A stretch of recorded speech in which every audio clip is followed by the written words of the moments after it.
1977ஆம் ஆண்டு தமிழ்நாட்டு முதலமைச்சராக எம்ஜிஆர் அவர்கள் பொறுப்பேற்ற ஒரு மாதத்தில் தி ஹிந்து ஆங்கில நாளேடு கட்டுரை ஒன்றை எழுதி வெளியிட்டிருந்தது. அதில் முதலமைச்சர் பதவி என்பது அதிகாரம் வாய்ந்தது அல்ல, அதிகாரமும் பணபலமும் உள்ள பலரை தினமும் சந்திக்க வேண்டிய ஓர் இடமே தவிர அதிகாரம் குவிந்துள்ள இடமல்ல என்று எம்ஜிஆர் கூறியிருப்பதை பார்த்தால் அவர் முதலமைச்சர் பதவி என்பது எவ்வளவு கடுமையானது என்பதை உணர்ந்திருக்கிறார் என்பதை தெளிவுபடுத்துகிறது.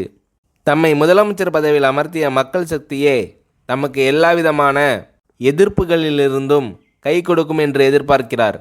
மக்களிடமிருந்து எந்த கருத்து வந்தாலும் அதை அவர் சீர்தூக்கி ஆராய்ந்து ஏற்பார் என்பது உறுதி. நல்ல உடல் ஆரோக்கியத்துடன் இருக்கும் எம்ஜிஆர் அவர்கள் உற்சாகத்துடன் ஏழை மக்களின் வாழ்வை முன்னேற்ற முடியும் என்ற நம்பிக்கையில் இருக்கிறார் என்று குறிப்பிடப்பட்டிருந்தது. அதன் அடிப்படையில் 1977, 1980, 1984 ஆகிய ஆண்டுகளில் அடுத்தடுத்து தமிழக முதலமைச்சர் பொறுப்பேற்ற எம்ஜிஆர் தம்மால் இயன்றவரை மக்கள் நலனுக்காக, மக்களின் முன்னேற்றத்திற்காக பாடுபட்டார்.